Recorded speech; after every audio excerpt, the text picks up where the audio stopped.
The overwhelming cacophony of the chaotic charity gala, a swirling vortex of clinking crystal flutes, and forced, high-pitched laughter that scraped against my sensitive ears like sandpaper, was the first indication that I had made a terrible mistake in coming here tonight.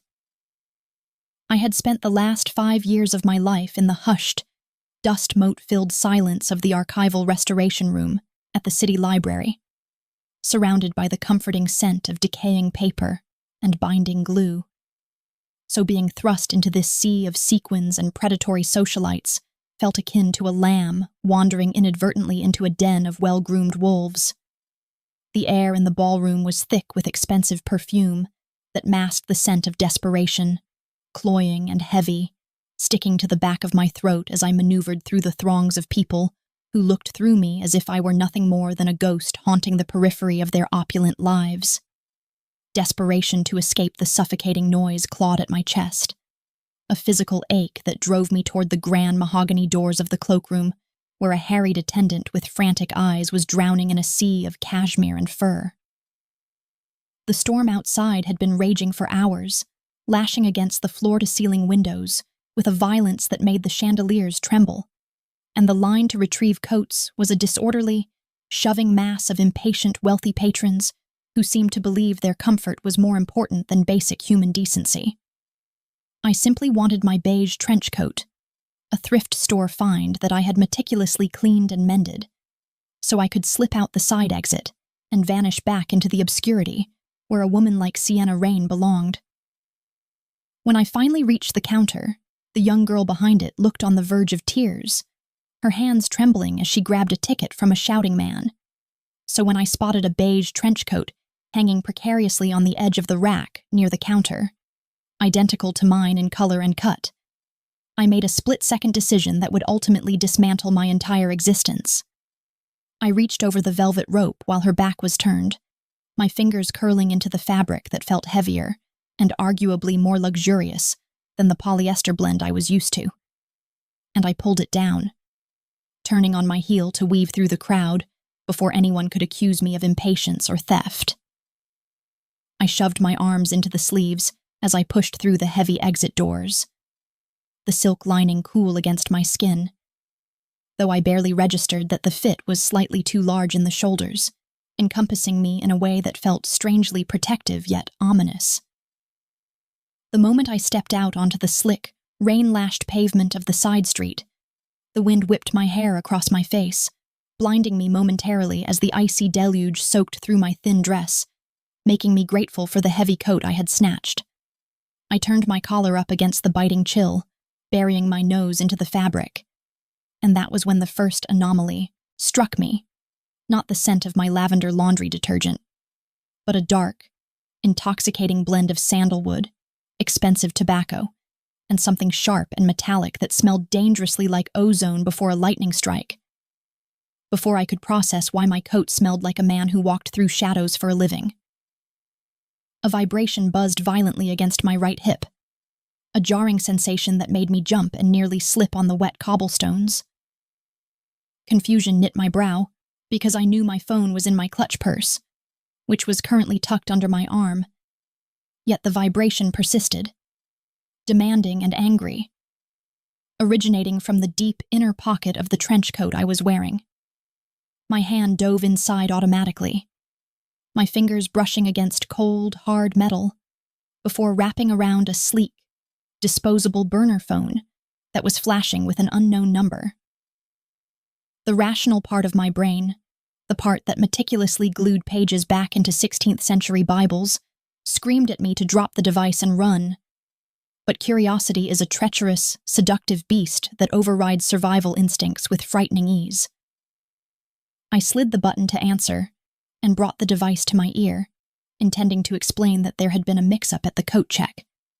But the voice that poured into my ear froze the breath in my lungs and halted my heart in its frantic rhythm.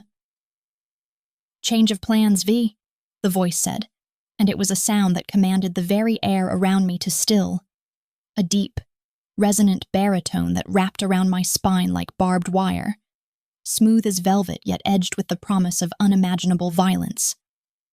"Bring the ledger to the West Docks, Warehouse 4. You have 20 minutes, or I burn the city down with you in it." I tried to speak, to stammer out an apology, to say, "I'm sorry, I'm just Sienna. I restore books. I think I took the wrong coat." But my vocal cords were paralyzed by the sheer, unadulterated menace radiating from the other end of the line.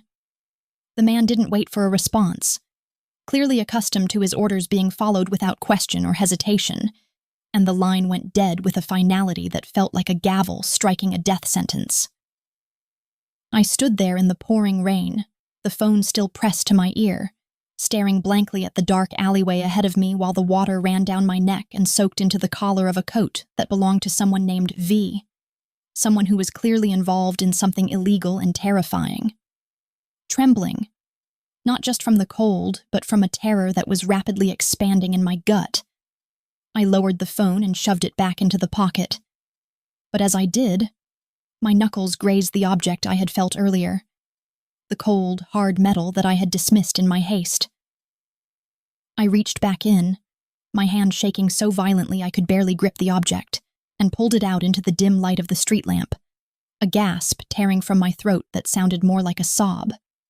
It was a gun, sleek, black, and heavy, looking terrifyingly lethal in my ink-stained hand, and wrapped around the handle was a white silk handkerchief that was stained with dark, crusting crimson blood. I nearly dropped it, the realization crashing over me like a tidal wave. I was standing on a public street holding a murder weapon and a phone that had just delivered a threat from a man who sounded like the devil himself, wearing a coat that likely belonged to a criminal or a killer. Panic, irrational and blinding, seized me, spinning my thoughts into a chaotic frenzy where I imagined police sirens wailing, handcuffs snapping around my wrists, and a lifetime in a cell because no one would believe that the quiet girl from the library hadn't just shot someone and stolen their coat. If I went to the police, I would be found with the weapon. If I went back to the gala, the owner of the coat, V, might be waiting, and based on the blood on the handkerchief, he wasn't the type to ask politely for his property back. Logic warped under the pressure of fear, twisting into a grotesque shape that told me there was only one way to survive this night without ending up in prison or dead in a ditch. The man on the phone, the boss clearly, expected the coat and the ledger at the West Docks, and if I showed up and handed over the coat, explaining through tears that it was a terrible accident, perhaps he would see that I was just a harmless civilian and let me go. It was a stupid, naive, horrifyingly optimistic plan, born of a mind that had read too many adventure novels where the misunderstanding is cleared up in the final act, ignoring the reality that in the genre of life I had just stumbled into, misunderstandings were usually resolved with a bullet to the head. I flagged down a passing taxi, my movements jerky and frantic, and threw myself into the back seat, tucking the gun deep into the folds of the coat so the driver wouldn't see. "West Docks," I whispered, my voice sounding hollow and foreign to my own ears. The driver eyed me in the rearview mirror, his gaze lingering on the expensive trench coat that looked so out of place on my shivering form, but he merely grunted and pulled away from the curb, driving me away from the safety of the city center and toward the industrial wasteland that lined the river. The ride was a blur of neon lights streaking across the rain-streaked windows, counting down the minutes of my life, each second ticking away, bringing me closer to the monster who had threatened to burn the city down. I clutched the coat tighter around me, ironically seeking comfort from the very object that had doomed me, inhaling that scent of sandalwood and smoke, trying to imagine the face of the man who owned it. Was he cruel? Was he old? Or was he something worse? A man with a voice that could seduce you into walking willingly into your own grave? The taxi dropped me off at the entrance to the docks, the driver refusing to go any further into the labyrinth of shipping, containers and rusted cranes, leaving me standing in the mud as the taillights faded into the mist. The West Docks were a graveyard of industry, silent save for the groaning of metal in the wind and the rhythmic slapping of dark water against the pilings, a place where shadows seemed to possess a physical weight. I checked the burner phone. I had 4 minutes left. Walking toward Warehouse 4 felt like walking underwater, every step heavy and resistant, my heart hammering against my ribs so hard I thought it might bruise the bone, a frantic drumbeat of run, run, run that I forced myself to ignore. The warehouse loomed ahead, a massive, decaying structure of corrugated metal with a gaping maw of a sliding door that was cracked open just enough to reveal a sliver of darkness deeper than the night surrounding it. I shouldn't be here. I should be at home with a cup of tea, reading a book on medieval binding techniques, not clutching a blood-stained gun in a coat that cost more than my annual salary.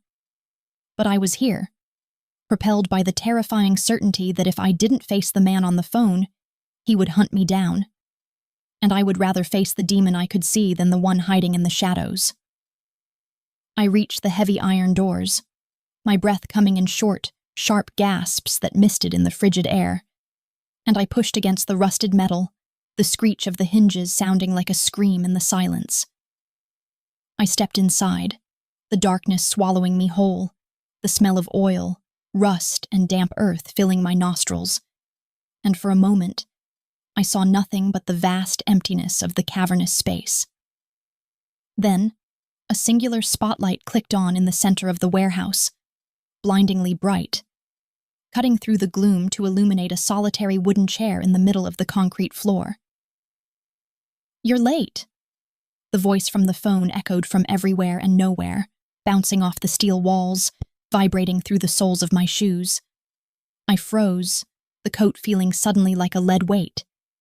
And as my eyes adjusted to the glare, I realized with a jolt of pure, distilled terror that I wasn't alone, and that coming here had not been an act of bravery, but a suicide mission. From the shadows behind the light, a figure detached itself from the darkness. A man, tall, broad-shouldered, and emanating a lethal stillness that made the hair on my arms stand up. And as he stepped into the halo of the light, I saw the glint of a gun in his hand, leveled directly at my chest. I had walked straight into the lion's den, wearing the skin of the jackal he intended to kill, and as the heavy metal door slammed shut behind me with a resounding boom, sealing my fate, I knew there would be no explaining my way out of this. I think I have your coat," I whispered into the silence, the words sounding pathetic and small against the overwhelming force of the man walking toward me. He didn't stop. He didn't blink. He just kept coming. A predator who had finally trapped his prey. And as he raised the weapon to align with my forehead, I realized that the mistake I made at the coat check was going to cost me everything. The cold, unforgiving steel of the gun barrel pressed against the center of my forehead was a sensation so absolute, so finalizing, that it seemed to pause the rotation of the earth itself, suspending me in a terrifying moment where my entire history, the quiet nights restoring vellum, the smell of old paper, the safe predictability of my solitary existence, evaporated into the damp, metallic air of the warehouse. I dared not breathe, fearing that the simple expansion of my lungs might be interpreted as an act of aggression by the man standing before me, a man whose eyes were not the windows to a soul, but rather abysses of crushed obsidian that swallowed the dim light and promised nothing but an agonizing end to my short, unremarkable life. He was a monolith of violence carved from shadows and tailored suits, his presence so overwhelming that it sucked the oxygen from the cavernous space, leaving me lightheaded and trembling as the rain dripped from the hem of the stolen trench coat to pool around my feet like tears I was too paralyzed to shed. "I asked you a question," he murmured, his voice a low, vibrating rumble that traveled through the floorboards and up my spine, deceptively calm, yet laced with the kind of lethal authority that monarchs and executioners wielded before swinging the axe. "You have 3 seconds to tell me where the ledger is, or I will paint this concrete with your brains and find it myself."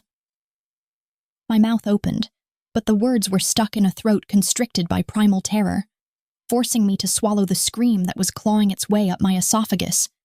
Because how does one explain to a man who looks like death incarnate that a mix-up at a charity coat check has led to this catastrophic misunderstanding?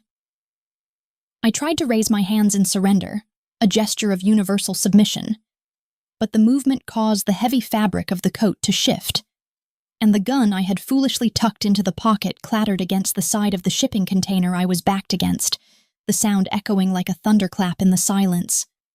The man's eyes flickered down to the pocket, his expression hardening from suspicion to confirmed malice.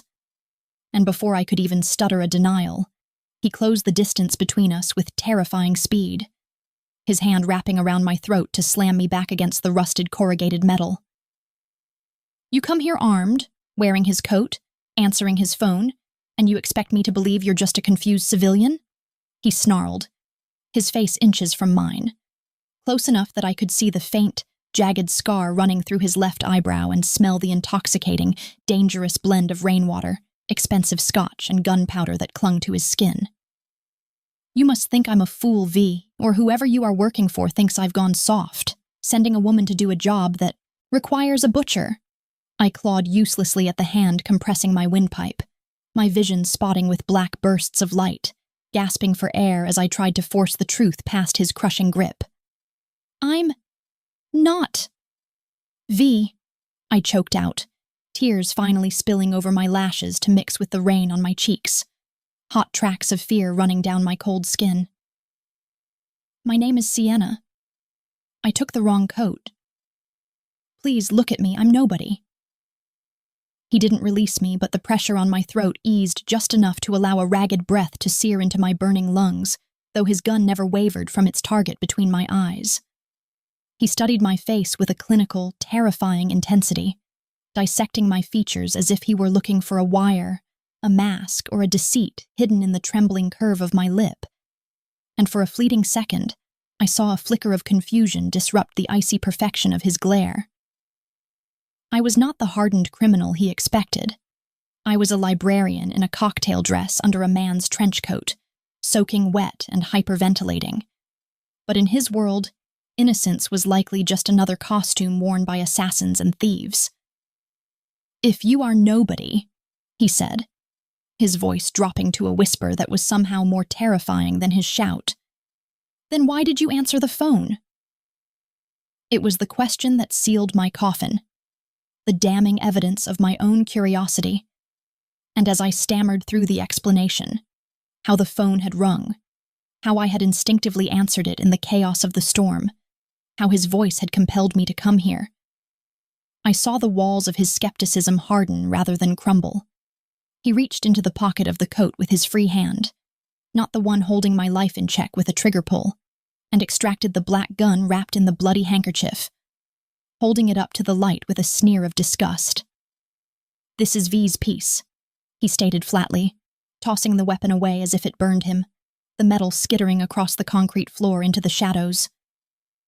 "And this is V's blood, which means either you killed him, or you're the replacement he sent because he knew I was coming for him tonight." "I found it in the pocket!" I cried out, my voice cracking under the strain of his accusation. "I haven't killed anyone. I restore antique books for a living. I don't even know how to use a gun." He leaned in closer, his body pressing mine into the hard, unrelenting ridges of the shipping container, his heat leaching into my frozen frame in a confusing, terrifying intimacy that made my heart race for reasons beyond fear. "Books," he repeated, the word tasting like ash in his mouth. "You expect me to believe a book restorer infiltrated my private line, secured the drop location, and showed up at the exact time I specified, all by accident?" The absurdity of it hung in the air between us, and I realized with a sinking, nauseating clarity that the truth was too strange to be believed by a man who lived in a world of conspiracies and betrayals. He abruptly pulled away, holstering his weapon in a fluid motion beneath his jacket, though the threat of violence didn't diminish. It merely shifted from immediate execution to something far more prolonged and sinister. He grabbed my wrist, his fingers circling the delicate bones like manacles of flesh and bone, and began dragging me toward the gaping exit of the warehouse, his stride long and purposeful, while I stumbled and slipped on the wet concrete trying to keep up. "Where are you taking me?" I screamed, digging my heels into the ground in a futile attempt to resist the inexorable force of his momentum. But he was an unstoppable tide, and I was merely driftwood caught in his current. "You claim innocence, Sienna," he said, saying my name with a mocking lilt that sent shivers down my spine. "So I'm going to give you a chance to prove it, but not here, not where your backup might be waiting in the rafters with a sniper rifle." He dragged me out into the relentless downpour, the rain plastering my hair to my skull and soaking through the coat instantly, and marched me toward a sleek, black-armored SUV idling in the shadows like a beast waiting to be fed. The driver's door opened before we even reached it, and a burly man with a shaved head stepped out, looking from me to the man holding me with a questioning grunt, but my captor merely jerked his head toward the back seat. "She's the new variable," he told the driver, his voice fighting the roar of the wind. "Drive us to the tower. If she's lying about the ledger, I want to be somewhere soundproof when I extract the truth from her." The words "extract the truth" conjured images of torture so vivid and horrific that my knees buckled, and I would have collapsed into the mud had he not hauled me upright and shoved me into the leather interior of the car. The door slammed shut, sealing out the noise of the storm and trapping me in a quiet, leather-scented cage with the most dangerous man in the city. He slid in beside me, filling the space with his overwhelming presence, and as the car peeled away from the docks, lurching over potholes before smoothing out onto the tarmac, I pressed myself against the window, watching the warehouse shrink into the distance, wishing I was back inside facing a bullet rather than whatever awaited me at the tower. Silence stretched between us, thick and suffocating, broken only by the rhythmic swish of the windshield wipers and the frenetic beating of my own heart, which felt like a trapped bird battering itself against my ribs. I risked a glance at him.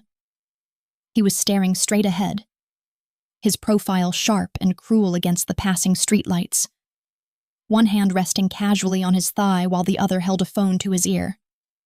"Clean the warehouse," he ordered into the device, his tone devoid of emotion. "And find out who V was contacting before he went dark.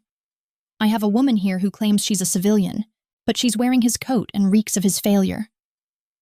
He hung up and slowly turned his head to look at me, his gaze traveling over my shivering form, lingering on my hands which were clutching the lapels of the coat so tightly my knuckles were white.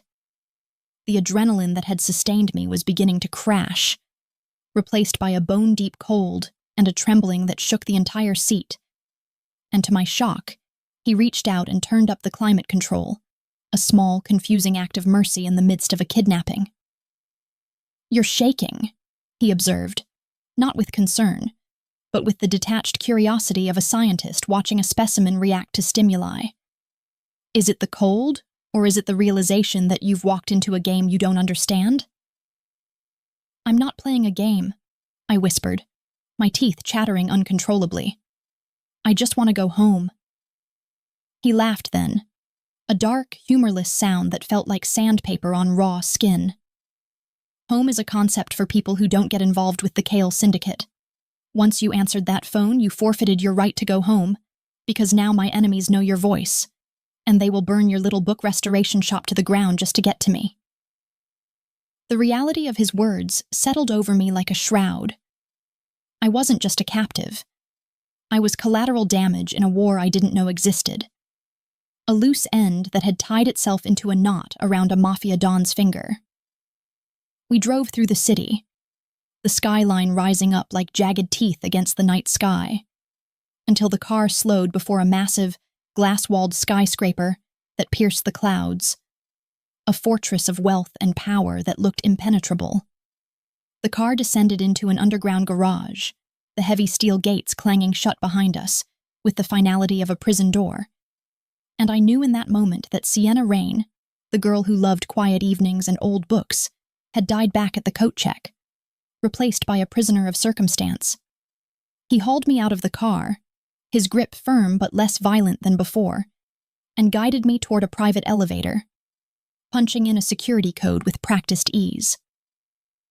As the elevator ascended, the numbers climbing higher and higher, my ears popped, and the air grew thin, reflecting the dizzying height of my predicament.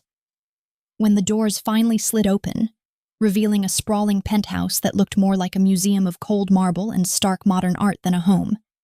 He stepped out and pulled me into his world. He turned to me, the city lights reflecting in his dark eyes, and for the first time he saw the ink stains on my fingers. Blue and black smudges from the 17th century manuscript I had been working on earlier that day. He took my hand, lifting it to inspect the stains, his thumb brushing over the rough skin in a touch that was electric and terrifyingly gentle. "Ink," he murmured, his eyes narrowing as the pieces of my story began to grate against his paranoia. "Perhaps you are telling the truth, little bird." Hope flared in my chest, bright and desperate. "I am. Please, just let me—" "But," he interrupted, his grip tightening as he pulled me closer, until I could feel the heat radiating from his chest. In my experience, the most innocent-looking things are often the most poisonous, and until I find that ledger, you belong to me. Just then, the phone in his pocket, my phone, which he must have taken from my clutch while I was unconscious to the world in the car, began to ring, the cheerful, generic melody sounding grotesque in the tension-filled room. He pulled it out, looking at the screen with a dark, predatory smile that made my blood run cold, before turning the screen toward me so I could see the caller ID.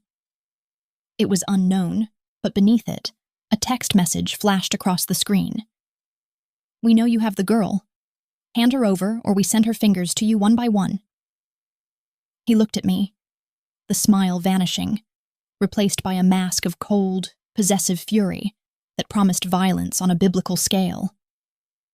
"It seems," he said, locking the elevator down with a remote command, ensuring there was no escape, "that you are far more valuable than a simple antique restorer, and now that they want you, I have no intention of letting you go." The elevator doors slid shut with a pneumatic hiss that sounded tragically like the ceiling of a tomb, severing the last tenuous thread connecting me to the world of sanity, streetlights, and freedom, leaving me trapped in a rapidly ascending metal box, with a man who radiated danger the way a star radiates heat, constant, overwhelming, and capable of burning me to ash if I dared to step too close. My heart, which had been hammering a frantic rhythm against my ribs since the moment I picked up that cursed phone, now felt as though it were expanding to fill my entire chest, choking off my air supply as the floor numbers on the digital display climbed higher and higher, taking me away from the solid earth and up into the rarefied, oxygen-deprived atmosphere where monsters like Draven Kale built their nests. He stood with his back to the mirrored wall, watching me through the reflection with eyes that were devoid of human empathy, calculating my value and my potential for treachery, with the cold, mathematical precision of a predator, deciding whether to toy with its food or go straight for the throat. When the doors finally opened, revealing the penthouse that spanned the entire top floor of the tower, I was struck not by the opulence, which was undeniable in the sprawling expanse of Italian marble floors and modern art that looked like violent slashes of paint on canvas, but by the profound, echoing emptiness of the space. A sterile, temperature-controlled void that felt less like a home and more like a high-security vault designed to keep the world out and the secrets within.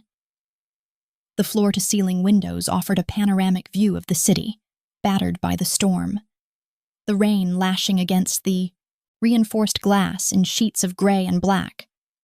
But instead of feeling like a view of freedom, the city below looked like a distant, unreachable memory, a glittering map of a life I had lost the moment I put on the wrong coat.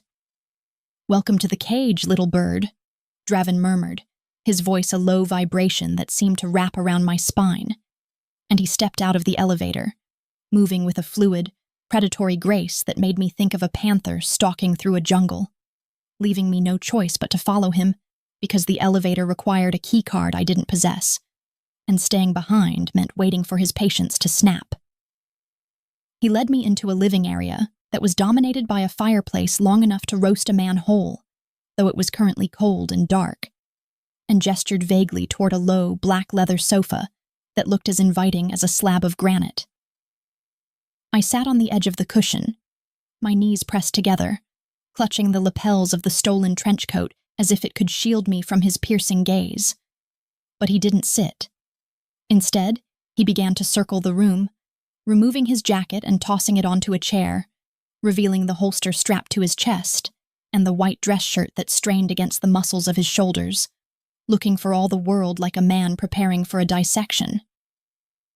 "You have a very specific scent," he said suddenly, stopping behind the sofa so his voice drifted over my shoulder, close enough that the fine hairs on my neck stood on end. "Most people who sit where you are sitting smell like fear, sweat, bile, adrenaline. And while you certainly reek of terror, there is something else underneath it. Something old and dusty like a church or a grave. And I am trying to decide if it is a perfume chosen to disarm me or the scent of where you have been hiding the ledger." I closed my eyes, trying to summon a shred of the courage that had allowed me to survive alone in the city for 5 years, and forced myself to speak, my voice trembling, but audible in the acoustically perfect room. "It's not a perfume and it's not a hiding place.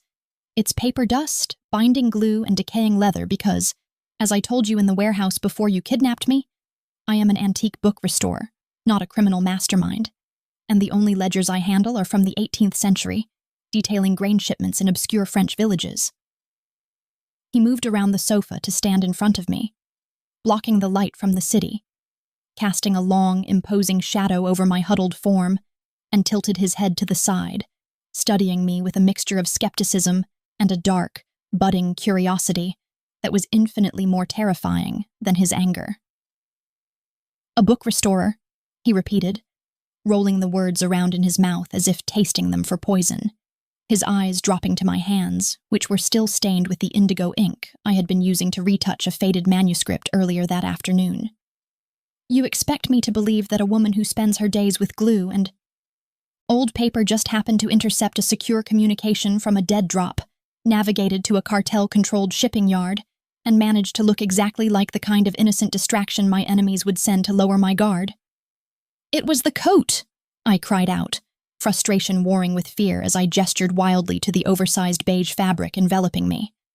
"I was at the gala. The cloakroom was a disaster. I grabbed this coat because it looked like mine, and when the phone rang I answered it because I thought it might be the owner calling to get it back. But then you threatened to burn the city down and I panicked."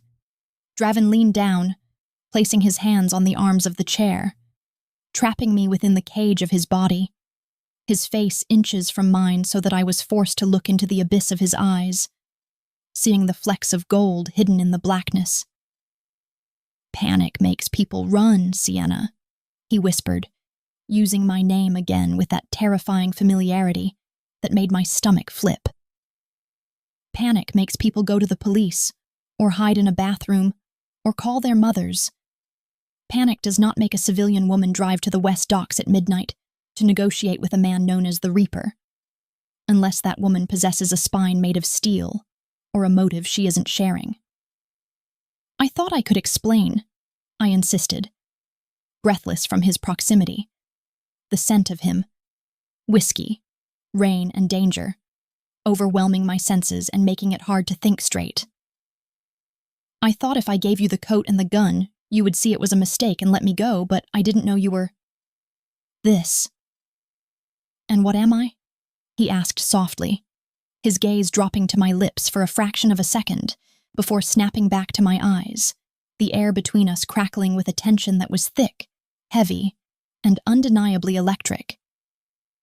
"You're the man who is going to kill me for a mistake I didn't mean to make," I whispered, the truth of the statement hanging between us like a guillotine blade, because despite his moments of curiosity, I knew that men like him didn't leave loose ends, and I was the loosest end of all. He stared at me for a long, agonizing moment, his expression unreadable, and then, slowly, deliberately, he reached out and took my left hand, his calloused fingers wrapping around my wrist with a surprising gentleness that contradicted the violence inherent in his nature. He lifted my hand to the light, inspecting the blue stains on my fingertips, the small cuts from paper edges, the dryness of my skin from handling chemicals, treating my hand as if it were one of the artifacts I restored. something fragile, puzzling, and potentially valuable. "These stains," he murmured, running his thumb over the pad of my index finger, sending a jolt of electricity shooting up my arm that had nothing to do with fear and everything to do with the confusing, dark magnetism of the man holding me captive. "This is iron gall ink, isn't it? The kind that burns through paper over centuries if not neutralized." I stared at him, my mouth falling open in shock, because hearing a Mafia Don identify a specific type of archaic ink was so incongruous with the gun on the table and the threat against my life that I momentarily forgot to breathe. How do you know that?" "I know a great many things, Sienna," he replied, his eyes darkening as he released my hand but didn't pull away, staying in my personal space, looming over me like a storm cloud. "I know that fear dilates the pupils, which yours are doing. I know that lying increases the heart rate, which I can see pulsing in your carotid artery. And I know that no assassin in the world would have fingernails cut this short or hands this rough from labor, because vanity is an assassin's secondary trade." He straightened up, the oppressive weight of his physical presence lifting slightly, though the psychological pressure remained crushing. "You might be telling the truth," he admitted, the words spoken with a reluctance that suggested he hated being wrong almost as much as he hated betrayal. "You might just be the unluckiest woman in this city, a little bird who flew into a hurricane and mistook it for a breeze." Relief washed over me, so intense it made me dizzy, and I let out a shaky breath, tears of gratitude pricking my eyes. "Then you'll let me go?" I asked, hope blooming in my chest like a fragile flower in winter. "If you believe me, you'll let me go home?" Draven walked over to a wet bar made of black obsidian and poured himself a glass of amber liquid, his back to me, the muscles of his shoulders shifting under his shirt as he took a slow, contemplative sip. "I didn't say that," he said, turning back to face me, his expression hardening again, the brief moment of connection severed by the cold reality of his world. "Believing you are innocent doesn't change the fact that you know where my warehouse is, you know my face, and you have heard my voice giving orders that would send me to prison for life. Innocence is not a shield in my world, Sienna. It is a liability." Before I could protest, before I could beg or scream or try to run for the elevator that I knew was locked, a shrill ringing cut through the silence of the penthouse. Not the burner phone I had answered, but a sleek smartphone sitting on the marble counter. Draven picked it up, swiping the screen and putting it on speaker without taking his eyes off me, his gaze pinning me to the sofa, as effectively as physical bonds. "Report," he commanded, his voice shifting instantly from the smoky, intimate tone he had used with me to the hard, jagged steel of a commander addressing his troops. "We found V," a voice crackled through the speaker, distorted by static, but clear enough to convey the grimness of the message. "Or what's left of him. They fished him out of the river an hour ago near the east docks, throat slit, tongue cut out." The blood drained from my face so fast I thought I might faint, the room spinning as the brutal reality of what I had stepped into crashed down on me. The man who owned the coat, the V I had been impersonating, had been butchered, and I was wearing his clothes. Draven didn't flinch, his face a mask of stone, but his eyes narrowed, focusing on me with renewed intensity. "If V has been dead for hours," he said, his voice dangerously calm, "then who sent the message about the drop?" "That's the bad news, boss," the voice on the phone continued, sounding hesitant for the first time. "We traced the signal that pinged the burner phone the girl answered. It didn't come from V's network. It came from the Russo family." The silence that followed was heavy enough to crush bones. Draven ended the call and slowly placed the phone back on the counter, the click of the device against the marble echoing like a gunshot in the vast room. He looked at me, but the curiosity was gone, replaced by a dark, terrifying possessiveness that made my skin crawl and my heart race in a chaotic rhythm of fear and anticipation. "Do you understand what this means, Sienna?" he asked, walking toward me again. But this time his stride wasn't predatory. It was claiming. I shook my head, mute with terror, shrinking back into the leather sofa. "It means," he said, stopping right in front of me and reaching down to grip my chin, tilting my face up so I couldn't look away from the fire burning in his eyes, "that the phone call wasn't a mistake. It was a trap set for me, and by answering it, you triggered the mechanism." I don't understand," I stammered, tears spilling over my cheeks, hot and fast.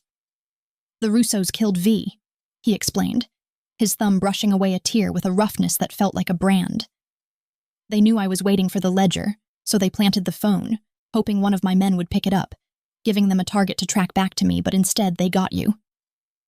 He leaned closer, his breath ghosting over my lips, smelling of whiskey and impending doom. "They tracked that phone to the warehouse, and then they tracked my car to this tower.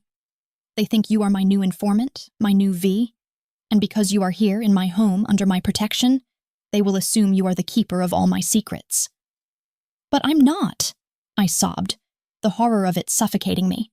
"I'm nobody. Tell them I'm nobody." "It doesn't matter what you are," Draven growled, his voice dropping to a register that vibrated through my very bones. "It only matters what they think you are, and right now, they think you are the key to bringing down my empire, which means they will stop at nothing to capture you, torture you, and kill you just to get to me." He pulled me up from the sofa, his grip on my arms bruising, forcing me to stand, forcing me to face the reality that my life as Sienna Rain, the quiet book restorer, was over, incinerated by a single phone call. "You wanted to go home?" he asked, his eyes searching mine, dark and relentless. "Your home is a kill zone now. If you step foot in your apartment, you will be dead within the hour." I trembled in his grasp, my legs weak, my mind fracturing under the weight of his words, realizing that the cage I thought I was in was actually the only thing standing between me and a gruesome death. "So," Draven said, pulling me against his hard chest, one hand tangling in my hair to tilt my head back, exposing my throat to him in a gesture of utter vulnerability. "You are not a prisoner, Sienna. You are a target, and I am the only shield you have left." He leaned down, his lips brushing the shell of my ear, sending a shiver through me that felt dangerously like surrender. "You answered the wrong call, little bird, and now you are in the game. There is no walking away, there is no going back, there is only staying alive, and the only way you do that is by staying exactly where I put you." Just then, the lights in the penthouse flickered and died, plunging us into absolute darkness, and the red emergency lights of the building's security system began to pulse, bathing the room in the color of blood.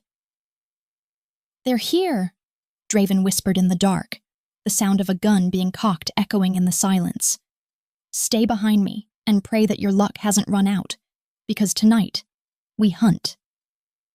The transition from the oppressive silence of the penthouse to the visceral, suffocating chaos of the underground garage felt less like a physical movement, and more like a descent into one of the lower circles of hell, where the air was thick with the smell of gasoline and the ominous, heavy quiet that precedes a detonation. Draven's hand was a vice around my upper arm, guiding me with a bruising urgency through the shadows toward the waiting armored SUV, his body moving with a lethal fluidity that suggested he had anticipated this violence long before the lights had even flickered overhead. We threw ourselves into the back of the vehicle just as the heavy steel gate of the garage began to grind upward, and the moment the doors locked with a resounding thud, the driver slammed his foot onto the accelerator, propelling us out into the rain-slicked streets, with a force that pinned me against the cool leather of the seat. Outside, the storm had transformed the city into a blurred watercolor painting of neon and gray, the rain lashing against the bulletproof windows in angry sheets that distorted the world, making every headlight look like a threat, and every shadow look like a gunman lying in wait. Draven was not looking at me now. His attention was entirely focused on the side mirrors and the road ahead, a gun resting casually, yet terrifyingly in his lap, his knuckles white as he gripped the handle, radiating a tension that filled the confined space of the car until it felt like the air itself was pressurized and ready to explode. I wanted to ask him where we were going, to demand to know why people were trying to kill me for a ledger I had never seen. But the look on his face, a mask of concentrated, cold fury, silenced the words in my throat, leaving me to clutch the edges of the stolen coat and pray that the armor plating of the car was as thick as it looked. We were speeding through an industrial district, the streetlights flickering overhead like dying stars, when the world was suddenly and violently upended by a massive force that slammed into the passenger side of our vehicle, a bone-jarring impact that sent the heavy SUV spinning across the wet asphalt like a child's toy. The sound was deafening, a cacophony of screeching tires and crunching metal that seemed to vibrate through my very skeleton, and for a terrifying, elongated second, gravity lost its hold on me as the car tipped precariously onto two wheels before crashing back down with a force that snapped my head back against the headrest. Before I could even process that we had been rammed, before I could draw a breath into my crushed lungs, the window next to my head spider-webbed into 1,000 opaque fractures as a hail of bullets erupted from the darkness, the sound like gravel being thrown against a tin roof, relentless and terrifying. "Get down!" Draven roared, his voice cutting through the ringing in my ears as he threw his heavy body over mine, crushing me into the leather seat, shielding me with his own flesh and bone as the car continued to rock under the assault of automatic fire. I was enveloped by him, surrounded by the scent of sandalwood and danger, feeling the rapid, powerful thud of his heart against my back as he returned fire through the gap in the front seats, the deafening boom of his handgun exploding right next to my ear. I was paralyzed by a fear so primal it erased all thought, reducing me to a trembling animal hiding beneath the body of a monster who was currently the only thing keeping me from being shredded by the gunfire tearing apart the night. The driver was shouting something unintelligible, the car engine whining in protest as he tried to maneuver the wrecked vehicle out of the kill box. But the tires spun uselessly on the slick pavement, trapping us in the crossfire. Through the sliver of space between the front seats, past Draven's shoulder, I could see the rain-soaked street illuminated by the flashing muzzle flares of our attackers, who were advancing on the car with the confidence of executioners. Panic clawed at my throat. But amidst the chaos, my eyes, trained to spot the tiniest imperfections in centuries-old manuscripts, to see the things that others missed, caught a flicker of movement that didn't belong to the men on the street.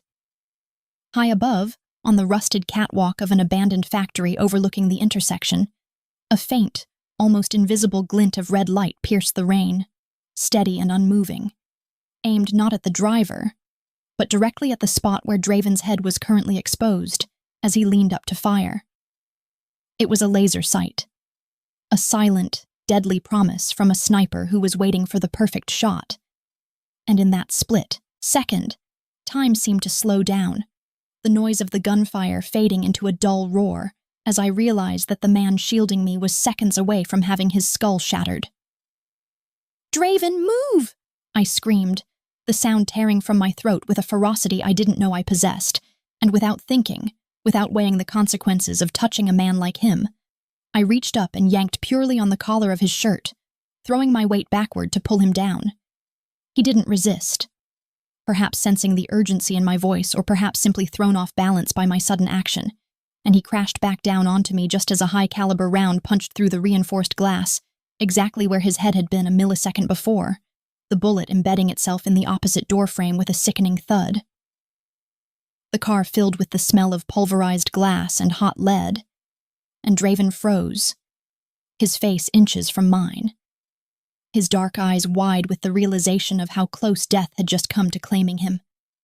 For a heartbeat, we just stared at each other in the dim, chaotic light of the interior, his heavy breathing mingling with my own, the adrenaline coursing through our veins creating a strange, electric connection that bridged the gap between captor and captive. He looked at the bullet hole, then back at me, the cold, calculated mask slipping for the first time to reveal something raw and intense, a mixture of shock and a grudging, dangerous respect. The roof, I gasped, pointing a shaking finger toward the factory. There's a sniper on the roof. The red light. I saw the laser. Draven didn't hesitate. He shifted instantly, bringing his gun up and firing blindly but with calculated suppression toward the roofline, while simultaneously barking an order at the driver to reverse. His voice devoid of fear but thick with a new, terrifying resolve. The driver finally found traction, and the SUV lurched backward with a groan of tortured metal, spinning around and tearing away from the ambush site, leaving the gunman and the sniper fading into the rain-swept darkness behind us. We sped through the city streets, the shattered car rattling and wind howling through the broken windows. But inside, the atmosphere had shifted irrevocably. Draven pulled himself off me but didn't move to the other side of the seat, staying close, his eyes scanning my face as if seeing me for the first time. I wasn't just the girl who answered the wrong phone call anymore, the liability he had to drag around. I was the woman who had seen what he missed, the woman who had just saved the life of the king of the city.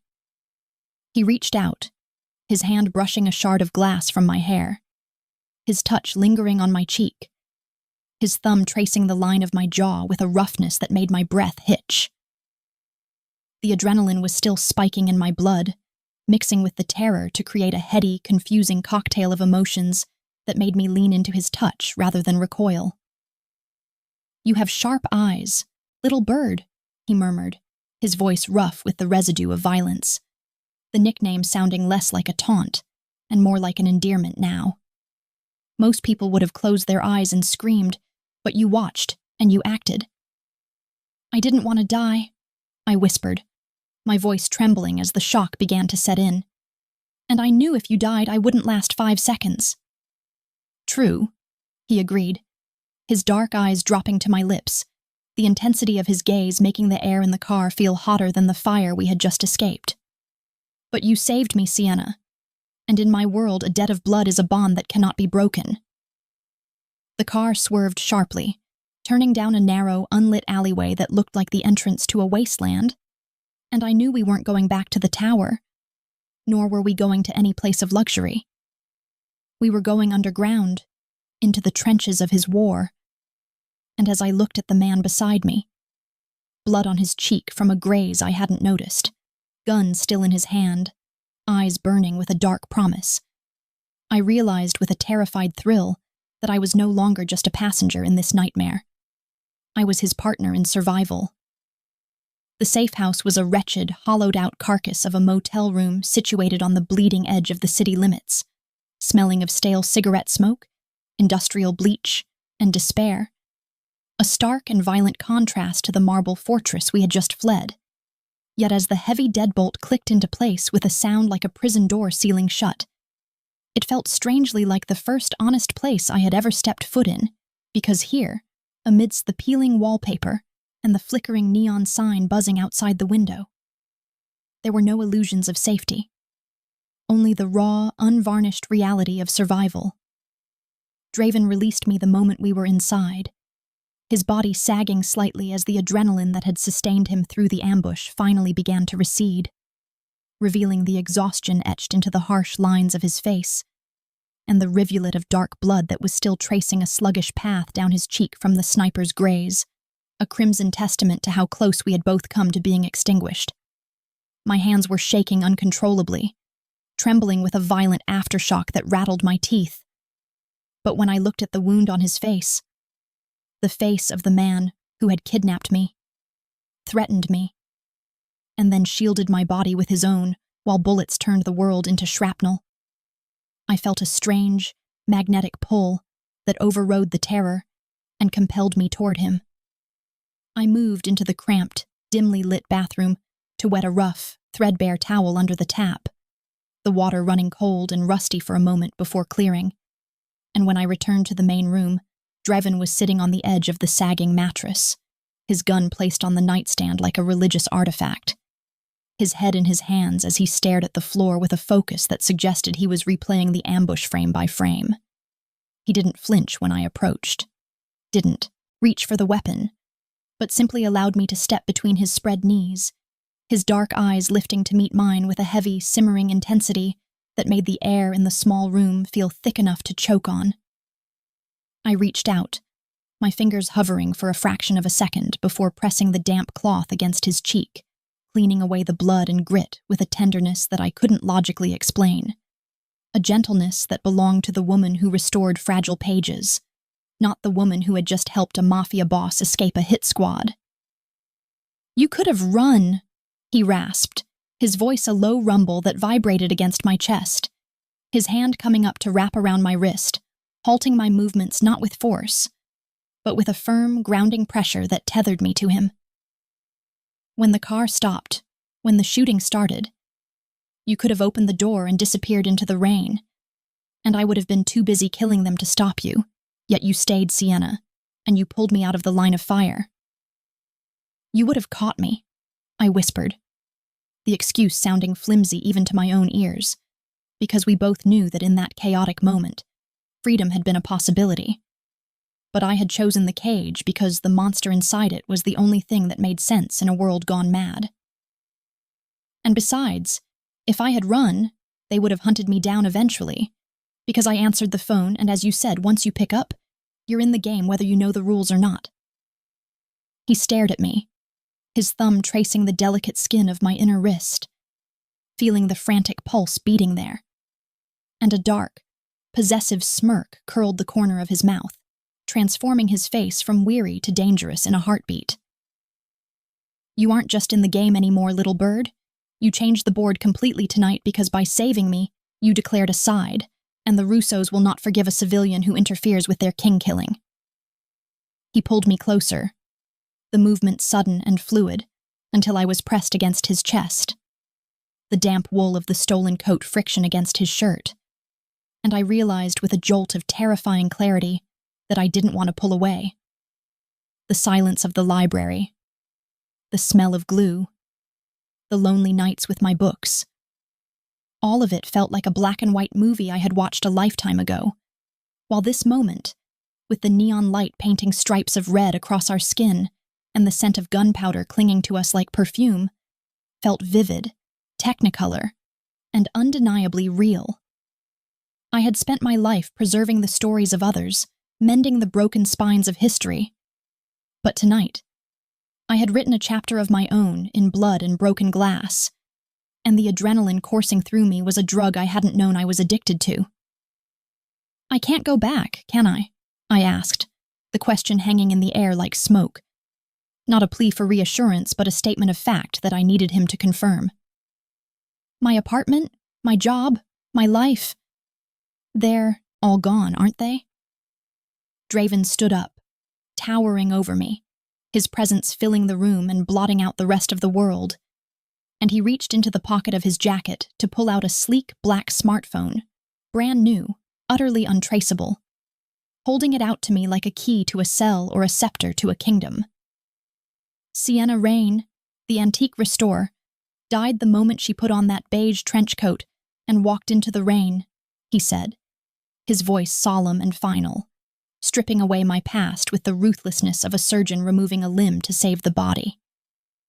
"The woman standing before me is someone else entirely, someone who sees the snipers on the rooftops, someone who doesn't flinch at the sight of blood, and someone who belongs to the Kale Syndicate now, not as a prisoner, but as a keeper." "A keeper of what?" I breathed, staring at the phone in his hand, terrified to take it, and terrified to refuse it, knowing that my fingers were already itching to grasp the device that would seal my fate. "The ledger you were accused of stealing is gone, lost with V in the river," he explained, stepping closer until his body heat radiated into mine. "But secrets are the currency of my world, and I need someone who notices the details, someone who can look at a broken thing and see how to put it back together, someone who I can trust to watch the shadows while I watch the light." He took my hand and pressed the cold metal of the phone into my palm, curling my fingers around it one by one, sealing the pact with a touch that seared my skin. "The Russos think you are my informant, my greatest weakness, so we will let them believe it, and we will use that belief to draw them out and crush them.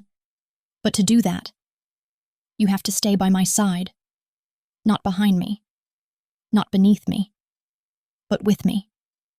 I looked down at the black device, seeing my own reflection in the dark screen, disheveled, wild-eyed, and unrecognizable.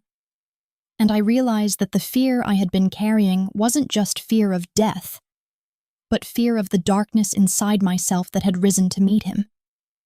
I wasn't the victim of a wrong number anymore. I was a participant, a collaborator, and as I looked up into Draven's abyssal eyes, I saw the future stretching out before us, violent and uncertain, but infinitely more alive than the safe, gray existence I had left behind. "I'm not running," I whispered, the words sealing the door to my old life forever. Draven nodded, a look of profound satisfaction settling over his features, and he stepped back, putting distance between us for the first time in hours, walking to the far side of the room where the shadows were deepest.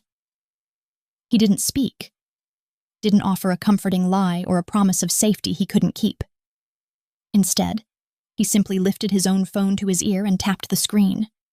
Suddenly, the phone in my hand vibrated, a sharp, demanding buzz that echoed the moment in the alleyway that had started this entire nightmare, and my heart skipped a beat as the screen lit up with a call from the Reaper.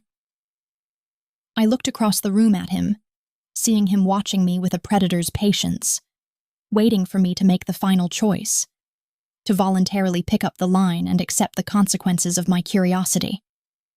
I slid my thumb across the screen and brought the phone to my ear, my eyes locking with his across the expanse of the grimy motel room, bridging the distance with a connection that was stronger than steel and hotter than blood. "Welcome to the family," his voice whispered through the speaker, intimate and terrifying, echoing in my ear and in the room simultaneously, surrounding me, claiming me, and promising that while the world might burn around us, I would never have to walk through the fire alone again.